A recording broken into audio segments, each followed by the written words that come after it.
Hola, muy buenas, mi nombre es Ana Felipe y juntos nos vamos a adentrar en el tema de los líquidos corporales. Mucho ánimo y con tranquilidad. En cuanto al balance hidrosalino, se pueden distinguir dos regiones, la intracelular y la extracelular. El espacio extracelular se divide a su vez en el intersticial e intravascular.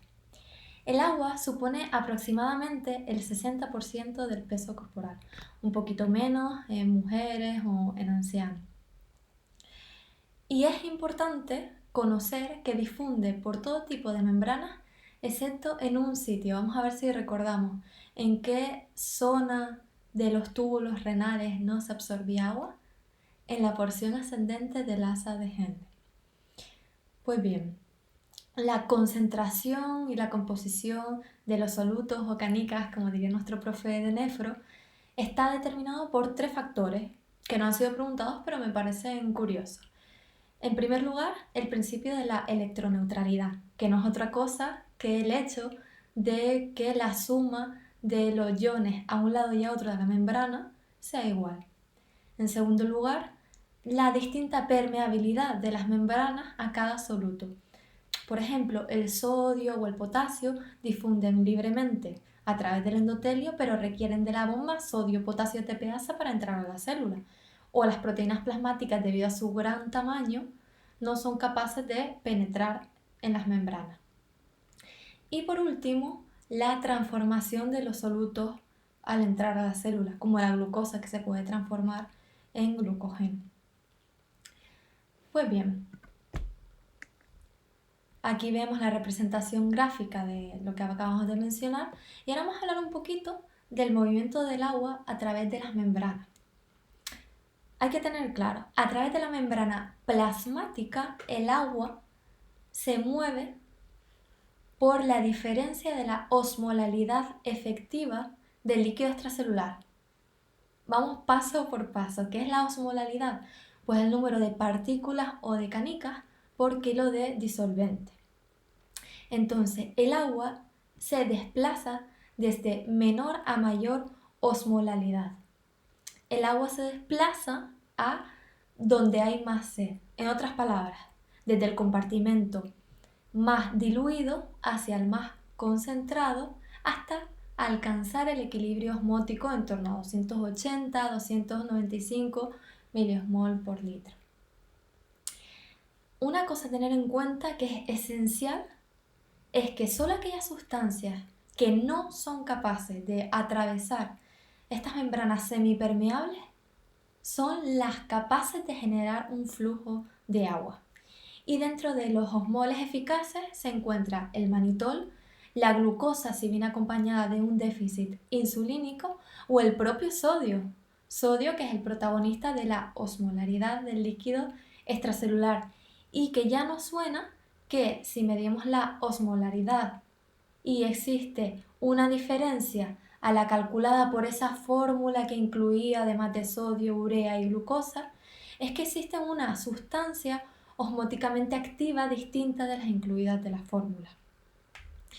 Pues bien, luego, por otro lado, a través del endotelio, el agua se desplaza en función de las fuerzas de Starling, las mismas que estudiamos para el filtrado glomerular. De modo que aumenta la difusión. ¿El qué? Pues el aumento de la presión hidrostática del capilar, esa fuerza de empuje, y, ojo, la presión oncótica intersticial. Pues bien, ¿por qué ocurre esto? Pues resulta que el endotelio está fenestrado, tiene unos huequitos que permite el paso de algunas sustancias como el sodio, pero no de las proteínas, lo que habíamos dicho antes, son muy grandes. Entonces quedan restringidas a este espacio intravascular y captan el agua hacia el lecho vascular.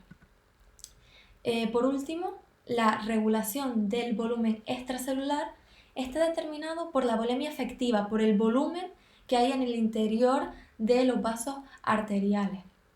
De modo que si existe un aumento de la volemia efectiva, aumentará la natriuresis. Se elimina sodio, con el sodio agua.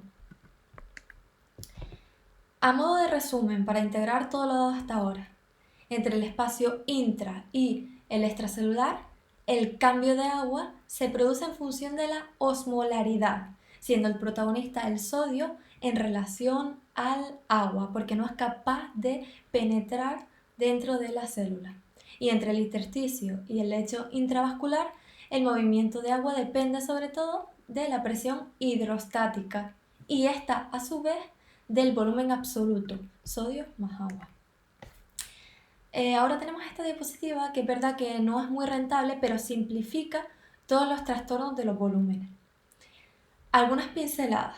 El aumento del volumen intersticial supone supone la presencia de edema.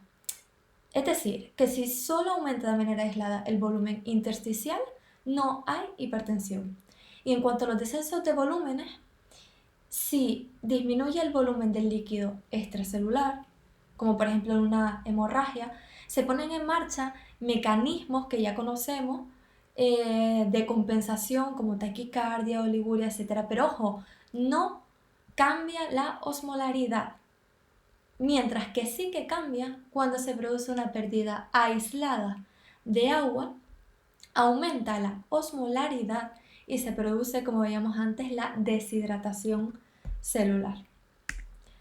Yo sé que la sueroterapia no es un tema muy atractivo, pero nos vale con 3 conceptos. Si queremos aumento de volumen, daremos suero salino isotónico al 0,9%. Si lo que queremos es agua intracelular, optaremos por un suero hipotónico, como lo es el glucosado al 5%, que está compuesto mayoritariamente por agua y por 50 gramos de glucosa. La glucosa difunde al espacio intracelular y estamos aportando agua libre. Y si tenemos necesitamos un poquito de volumen y necesitamos un poquito de agua, pues entonces el hiposalino al 0,45%. He añadido aquí el esquema de las hiponatremias porque no se puede hablar del agua sin hablar del sodio. 2 anotaciones antes de entrar en ello. La osmolaridad efectiva es sinónimo de tonicidad. Y estoy hablando de osmolaridad y osmolaridad como sinónimo, pero realmente difieren en el denominador, ya que en el primero es por kilo de disolvente y en el segundo es por litro de disolvente. Ahora sí, en cuanto a las hiponatremias, y ya tendrán ustedes dominado el mundo de los electrolitos. Pues la hiponatremia, si no te dicen nada más, estamos hablando de la hipotónica. Si existe un aumento de la tonicidad, es que hay esos osmoles eficaces que nombrábamos antes, hiperglucemia y manitol. Si es isotónica, es que no es una hiponatremia, es una pseudo-hiponatremia. Es un error de laboratorio. ¿Por qué? Pues por un aumento de las proteínas, de triglicéridos, etc. Y ya dentro de la verdadera hiponatremia nos podemos encontrar que el volumen del líquido extracelular es normal. Muy preguntado en el MIR, la putomanía, el CADH y algo que se le parece, como por ejemplo el déficit de corticoides o el hipotiroidismo. ¿Y por qué? Pues podemos pensar que estas hormonas son capaces de comerse a otras sustancias. Entonces, si disminuye, se produce un aumento relativo de la hormona antidiurética. Si por el contrario existe una disminución del volumen del líquido extracelular, pensaremos en pérdidas por el riñón o por otro sitio. Y si está aumentado, sinónimo, fallo orgánico, una insuficiencia cardíaca, una cirrosis, una enfermedad renal crónica. Pues nada, aquí he añadido una pregunta del MIR 2009 que me gustó bastante. ¿En cuál de las siguientes se produce un aumento del líquido intersticial? Pues si perdemos proteínas, disminuye la presión oncótica del capilar, disminuyen los osmoles efectivos y se produce ese paso de flujo hacia el intersticio. Bueno, pues esto ha sido todo. Espero que les haya sido rentable este vídeo y muchas gracias a la Academia por darme esta oportunidad. Un abrazo desde Gran Canaria.